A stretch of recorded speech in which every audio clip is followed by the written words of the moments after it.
So basically, in a nutshell, I just wanted to be a reminder to myself first and foremost, and many of you Muslim brothers and sisters here today, by show of hands, you know, how many born and raised Muslims?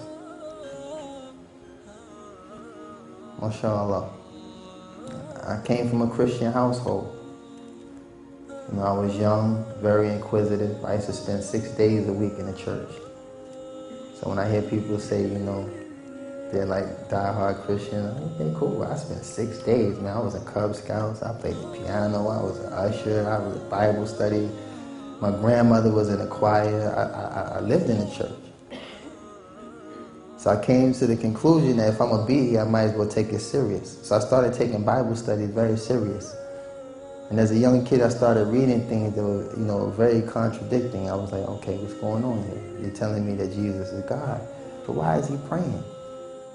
Because, you know, coming from the streets, instinctively, you want to be with the powers that be. You want to be with the man. So if he's praying to somebody, I want to be down with that person he's praying to. I don't want to be down with him. He got somebody he calling when he in trouble, and that's who I want to get down with. I don't want to be down with him. You know, because that's instinctive for a person like myself, coming from the streets. You want to get down with the boss. You know, I don't do the help. You know, I don't want to meet the secretary. I want to meet the boss. And it was just a lot of things I started to read. I'm just a young kid. You know, don't get me wrong. I'm not trying to offend anybody. I'm just saying this was my state of ignorance.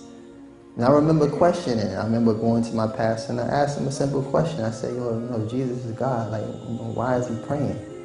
And who is he praying to? And I never got an answer. You know, he kind of beat me up. And boy, you don't believe in Jesus, he's the Lord. I was like, oh, calm down. I didn't say that. You know, I'm just a kid. Like, relax. You know, I didn't say that. I just asked you if he's God, then who is he praying to? Just make it clear to me. I mean, I deserve that. I'm here 6 days a week.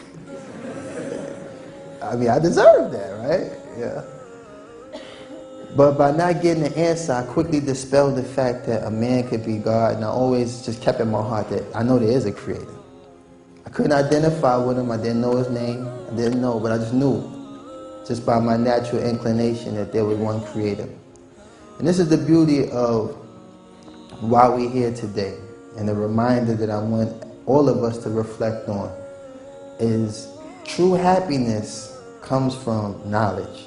It comes from knowing. It comes from knowing why you're here. That's the first step to knowing anything. You could read 1,000 books, but if you don't know your purpose of creation, why you're here, then you're still lost. I don't care how many degrees you got, how many bachelors and masters, and how many professors you know you were able to inspire. When it's all said and done, knowing your true purpose of creation, why you here? Why were you created? What is your purpose? To just run around this earth and do whatever it is? And by way of your natural inclination, your natural disposition, you know this isn't true. You know that you have to answer to something greater than yourself. And I'll give you an example. Think of yourself, you know, in a taxi. This driver done told you about his situation. He's very mesquite. He's poor. When you get out of the taxi, he accidentally gives you a $100 bill. He meant to give you a 10. But while you're sitting there debating, should I keep it or should I give it back, he already pulls off.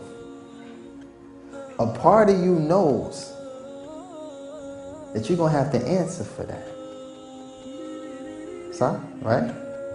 A part of you knows, if you never see that guy again, to give him his $100 back, a part of you knows that something else saw that. Something else is going to, you know, question me about that. In that short time that I was debating on giving it back or keeping it, I'm going to be held accountable for that. That is your fitrah. That is your natural disposition. Something is telling you that you were being seen when you thought you wasn't being seen. So coming to Islam, you know, many things have changed in my life. I know many of y'all know me and seen me on TV and thought I was happy, but I was dying inside. I was dying.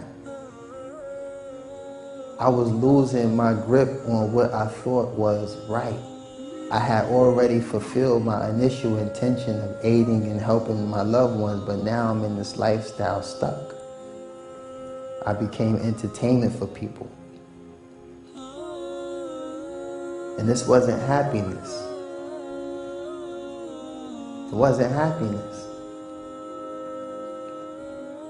And by understanding what Islam is for my Muslim brothers and sisters, you cannot give away this happiness. Because the ones that raised their hand, that means that this gift was given to you at birth. You didn't even work for it. You came from the womb of a Muslim. It was given to you. You didn't work for it. You didn't ask for it. You didn't break a sweat. Ja, ik kwam eigenlijk voornamelijk ook voor de lezing van Remy. Dat is, bij de Godba geeft hij ook, bismillah, mashallah, mooie lezingen. En ja, van broeder Loon, ik had nog niet eerder van hem gehoord. En ik heb pas later van mijn broertje gehoord dat het een rapper was.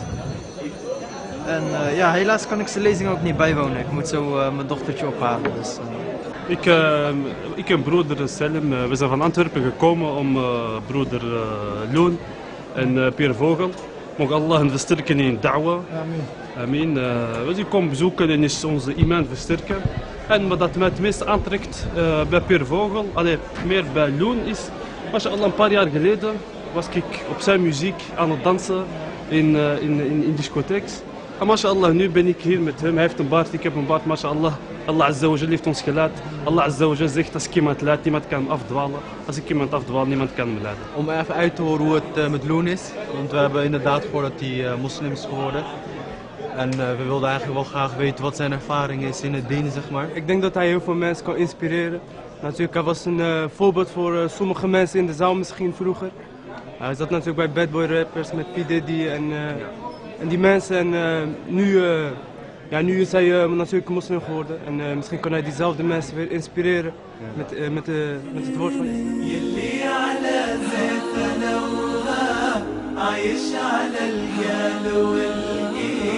ضيع حياته بلاثة